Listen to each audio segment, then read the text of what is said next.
The Heart of Art, scoping the Brazos Valley for the best artists and bringing them to your radio.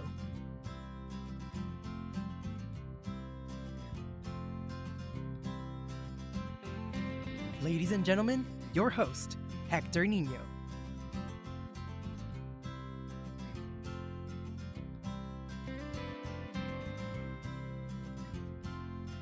Hello, good evening everyone, and welcome back to the KMU Studios. My name is Hector Nino, and you're listening to The Heart of Art, the show that brings you artists from all over the Brazos Valley and brings them to your radio. All right, so we have two art announcements today. The first one being that it is going to be First Friday, this Friday, April 1st. And there's a couple things going on. We have student musicians from the Brazos Valley Music Teachers Association Focus Festival that will be performing at St. Andrew's Episcopal Church from 6 to 9 p.m. And there will also be the Brazos Valley chapter of American Guild of Organists showing the St. Andrew's organ. And there will also be an art exhibit made by the students. So you are free to go check that out. That will be at First Friday at the St. Andrew's Episcopal Church in historic downtown Bryan. And KMU will actually be there as well. So we will have some candy, some games for us to play. And I will also be there. So if you'd like to come say hi, come and meet me, I would encourage you to do so. I would love to meet you guys. All right, and for our second art announcement, we have the Friends of Chamber Music hosting the Arid String Quartet from France. And this will be taking place in the First Presbyterian Church. And this will also be April 1st on Friday. There's a lot going on Friday, so a lot to see here in the Bryan College Station area. And that will be at 7 p.m. And if you can't attend in person, you can register through their website at fcmtx.org. And this event is also free and open to the public if you are going in person. And this will be a great quartet, a great performance of real sound musicians. So I encourage you guys to go check it out. All right, and now for this episode, we will have a very special guest. Their name is Alok V. Menon. And they are a non-binary Indian American poet, author, performer, and really anything artistic. And they are a great source of inspiration for me personally. And you will see how Alok is very much a ward choreographer. I think that will be very evident through the interview that we do have. So I'm really excited for you guys to listen to them. And for the second part of our show, we will have an excerpt from the concert of the United States Army Field Band and Soldiers Chorus. But for this episode, we will be focusing mostly on the Soldiers Chorus itself. They have some amazing performances. The first one will be America, My Country, 'Tis of Thee, and that is arranged by Robert Edgerton. And then they also sang Bésame Mucho by Consuelo Velasquez, and that's from 1941, and they do a really awesome arrangement of it. And yeah, I hope you guys enjoy. Let's start the show.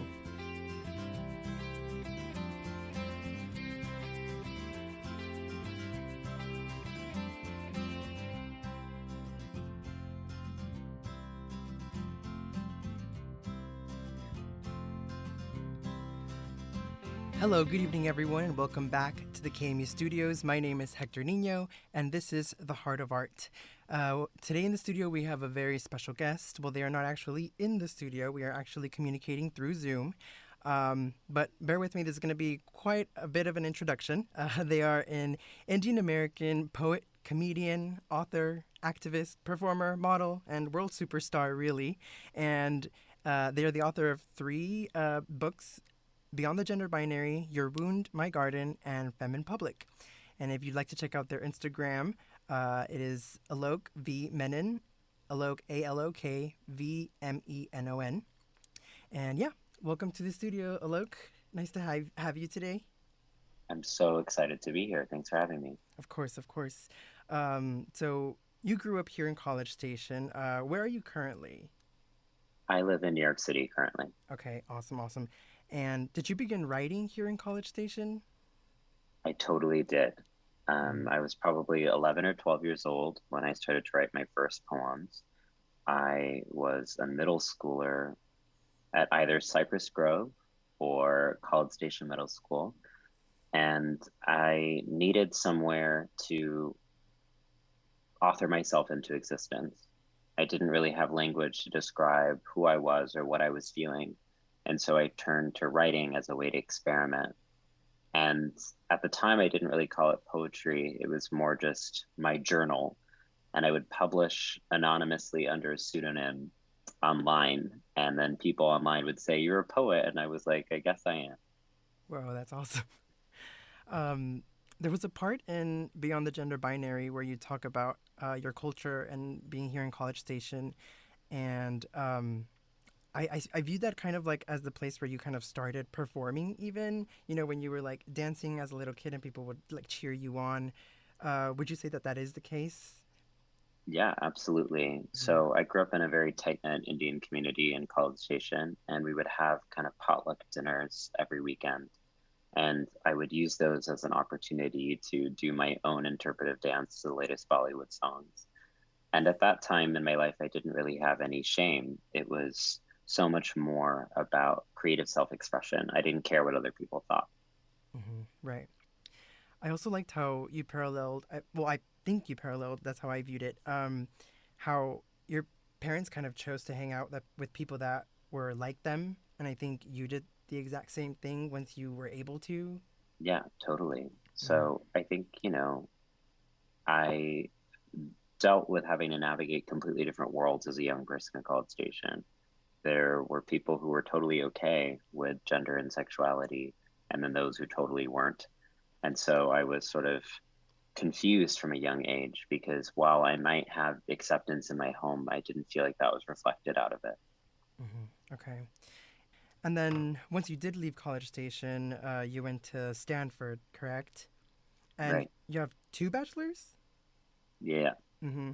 Okay. And then a master's in sociology, right? Yeah. Do you think all of this studying kind of helped you put words to what you were experiencing?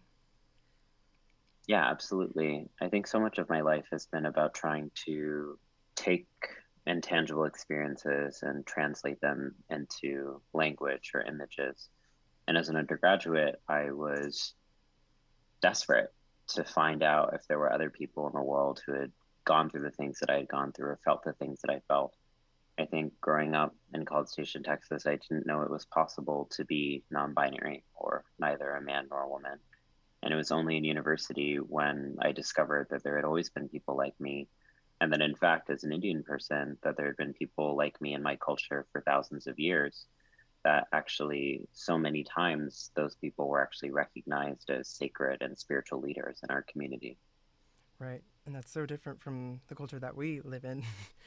um, so I had a question like, what is poetry exactly to you? Because I know it can be like, a special intensity of emotion given um, through style and rhythm, but I would say that also like your modeling is poetry and your performance as well. Yeah, totally. I think I began with a narrow idea of poetry as just text. And then in college, I started to perform it. And so poetry became about oration and storytelling.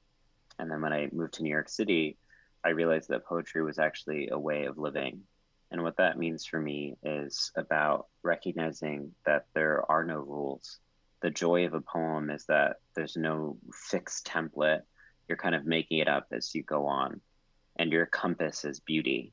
So you just want to accomplish that, a kind of striking moment, an arresting moment of beauty.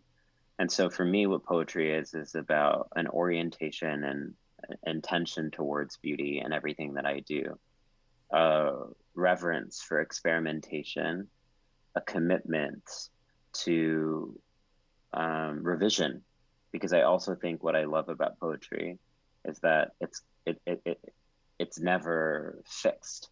I can go back to poems I wrote years ago and decide to change them and evolve. And I think that's the same thing as human beings. We're constantly rough drafts. Right. I think you embody that so well. Um, I wanted to highlight this line from What Lives in Death from Your Wound My Garden, page 2. You were talking about poets themselves, and you said, we fling ourselves into ourselves. Would you say that this is like your creative technique? Yeah, I think one of the things that I think defines our era is in the past, in like Greek and Roman empires, they would have sculptures with people holding like spears or triumph. I think our era, it's someone holding a selfie camera directed back to themselves. Like those are the sculptures we have. Definitely. We have now developed technology that allows us to introspect in a way that we never could before. So much of what life was before the advent of modern technology relied on other people's interpretations of who we should be. But I think in my generation was one of the first generations we could kind of turn the camera to ourselves and ask, what is my self image? Who do I want to be for myself? What is my idea of self intimacy? And that's where so much of my poetic impulse comes from, is that kind of excavation work of trying to figure out who am I on my own terms. What would you say this creative process of creating a piece of poetry is like? Where do you start? Yeah. Um, the truth is, the majority of the work of being an artist is less about the actual composition process and more about living, because you have to absorb things around you, notice them in order to have ammunition, if you will, for your poems. So for me, it looks like paying attention. When I'm walking down the street, what do I see? What strikes me as beautiful or meaningful or interesting? And then I keep this massive notepad on my phone of funny things, curious things, ideas that I'm learning. And so then when I'm deciding it's time to write a poem, I kind of revisit that. And I'm like, oh, yeah, I really like that image of, let's say, a, a, a taxi splashing water onto a sidewalk. Let me sit about what is it about that I like about that image? What I like about it is it takes two separate fields, a sidewalk and a street, and water unifies them. And people think of this as pollution or as an annoyance. But what if I was to actually say that it was a reminder of something? And so then I think about what that image represents for me, and then the poem unfurls from the image. And in the same way, when I'm constructing an outfit, I begin with one thing, be it an earring or a heel, and then I construct the entire outfit around that thing. So every poem has a heart, which is the sort of center that then unfurls, kind of like the blossoming of a flower. Hmm. Yeah, I think everyone should have, that little notepad, whether it be on your phone or a physical notepad. Why do you write? Do you write for others or do you write for yourself? Yeah, I guess I would say I no longer see the distinction between myself and others. Mm. And every good poem seeks to collapse that false distinction. So much of the work I try to do as an artist is not just to say there have always been people who are neither man nor woman, but rather to say that all dichotomies are simplifications and that actually there's always been a space between that's shared. And as a poet, I want to create a kind of gallery of every emotion I've ever felt and have people walk through it and be like, wait, I felt that same thing. How could we be so different and yet still feel the same thing? That's what a poem allows me to do. And I learned the power of poetry growing up in College Station, Texas, where I started writing and performing, because I realized that even though people kept on saying that I was different because of my family's religion or race or my gender or my sexuality, we all felt the same kind of loneliness, the same kind of pain and anguish and curiosity. And so poetry was the place that I could actually explain and show people, hey, I'm just like you. And when I say I'm just like you, what I mean is that I feel, and feeling is what makes us human. Mhm. Do you ever, you've gotten so much recognition for your work. Um, do you ever suffer from imposter syndrome at times? Maybe from pressure from viewers or fans? Yeah, absolutely. I feel like I feel very confident now writing poetry. I'm like, yeah, I can do that. I feel very confident about so many things I do in my life. But that's never been enough for me. It's always about pushing to the next kind of thing. Like, I want to make more visual art. I want to think more about acting and cinema. And then the imposter syndrome flares up there like, oh my God, I should stay in my lane. I Hmm. should just be an author. But I really truly feel like the purpose of being alive is to continue to grow. And a lot of what I write about actually is that we have to continue to shed skin. Like we outgrow the narrative that we wrote about ourselves continually. And that's what it means to be alive, is to continually push and seek something else, strive for something else. And so I think the imposter syndrome comes in because it's trying to keep me safe. It's trying to say, stay in this familiar zone where you're loved. But every time in my life, I've learned that when we stay, it ends up being loveless because we stay out of fear. So, what we have to do is take the first jump. It's writing the first stanza, it's going outside for the first time in a dress, it's looking in the mirror and saying, I'm going to love myself today. You have to take that first jump. And that's how you get through imposter syndrome. There's no medicine, there's no mantra, there's no advice. It's just actually looking at fear in the face and saying, welcome. I know you're here to stay, but so am I. Mhm. I feel like there's a certain level of um, knowing yourself and honesty with yourself that you have to achieve in order to be able to do this. Um, I would say your poetry is at times even like um, harshly honest. And would you say that you're encouraging others also to be honest with themselves? Yeah, all we can do is show up and say the truth. Mm-hmm. And poets have always been arbiters of the truth and people who speak it even when it's unpopular. And what I try to do in my poems is to actually create a fingerprint that is uniquely me. It's my soul's fingerprint. And it's honest to what I felt when I was writing that poem. And that's probably going to change, you know? Like I look back at things that I wrote years ago, like I mentioned, I'm like, whoa, who was that person? But then I realized it was like who I was at that moment, and that's honest. Um, and I guess what really moves me about poetry as a method and as a form is it's often the most difficult form of writing to do because no one wants to read poetry. And you have to convince people you need this poem, and they're looking at you like, what the hell? Like, never. You have to model, and you have to act, and you have to do comedy, and you have to dance around to get people to read a poem. And so, what is so sacred about poetry for me is its link to oration. Before we could even write down things, we told stories like poems. And I think when I'm saying that our job on earth is to say the truth, what I actually am saying is that the most honest way to speak is a poem, and that the rest, noise. Actually, what I want to do is not just write poetry, but speak it. And to speak poetry means to continue to be honest about what I'm feeling, even if people don't want to hear it. Mm-hmm. Yeah, I mean, I feel like you transformed your pain into poetry, and poetry transforms people. So thank you for that. Um, I know you mentioned that you want to go into cinema.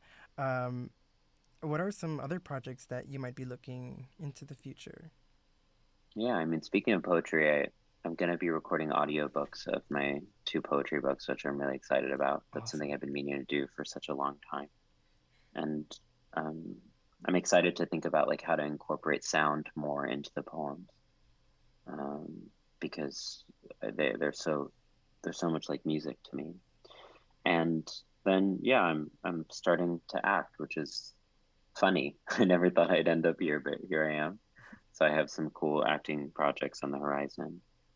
Awesome. And um, I think also what I'm trying to do is redefine beauty, and that takes many forms. And what a redefinition of beauty looks like for me is saying beauty is what is, not what ought.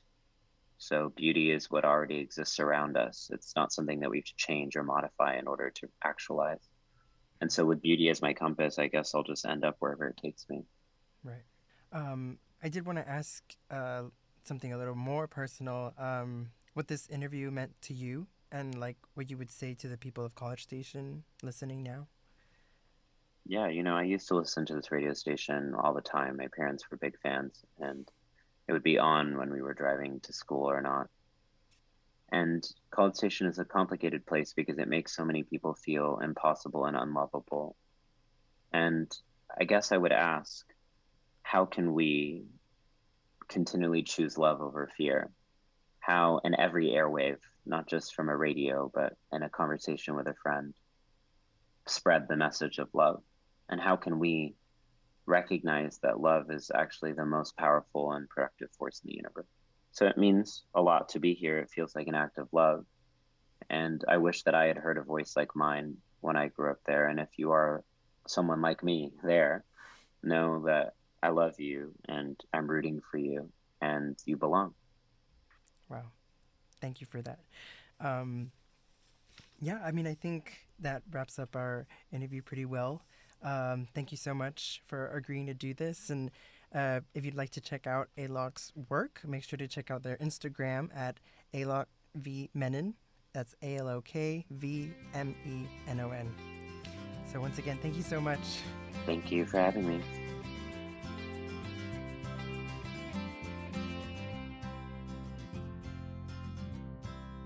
All right, now we will be listening to a performance by the Soldiers Chorus. And the song that they will be performing is America, My Country, 'Tis of Thee, arranged by Robert Egerton. Enjoy.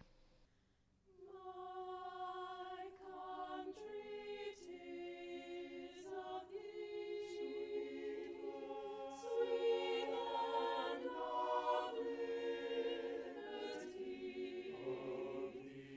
Of thee I sing, I sing. Land where my fathers died, land of the pilgrim's pride. From every mountain side, let freedom ring, sweet freedom.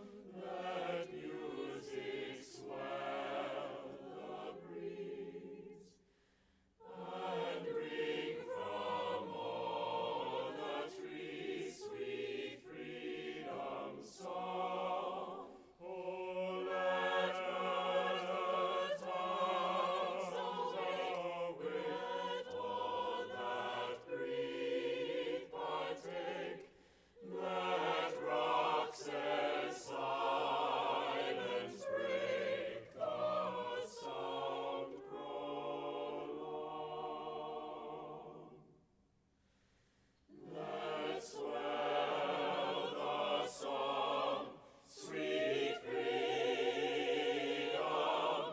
Our fathers, God, to thee, author of liberty, to thee we sing. Oh, long may our land be bright, with freedom's holy light. Protect us by thy might, great God, our King, America.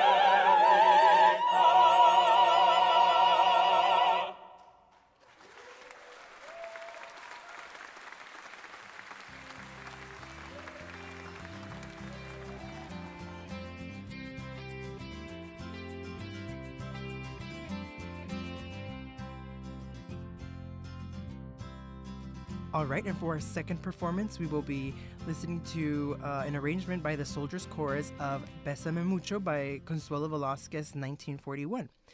Hope you enjoy.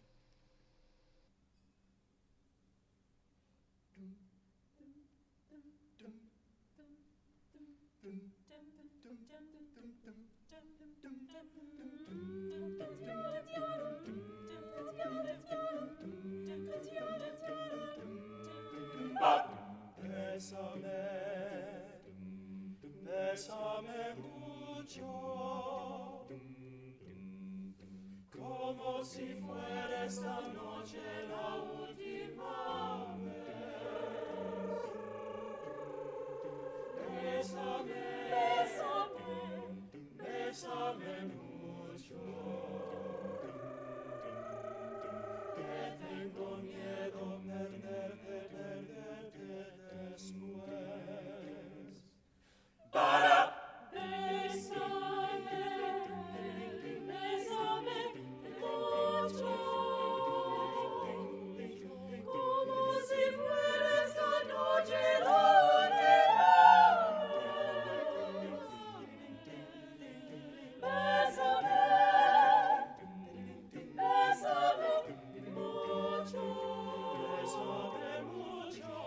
tengo miedo perderte, después. Bésame, bésame, quiero tenerte muy cerca, mirarme en tus ojos, estar junto a ti. Piensa que tal vez mañana yo estaré muy lejos de ti. Para.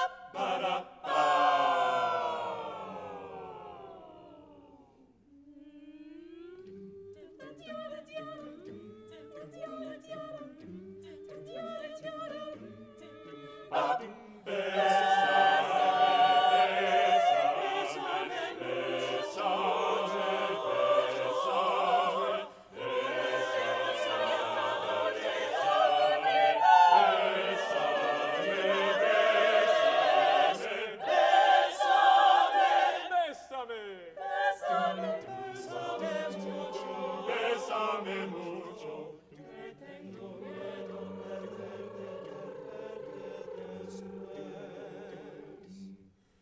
Bésame, bésame, tenerte muy cerca, mirarme en tus ojos, estar junto a ti. Y si je pienso que tal vez mañana estaré muy lejos de ti.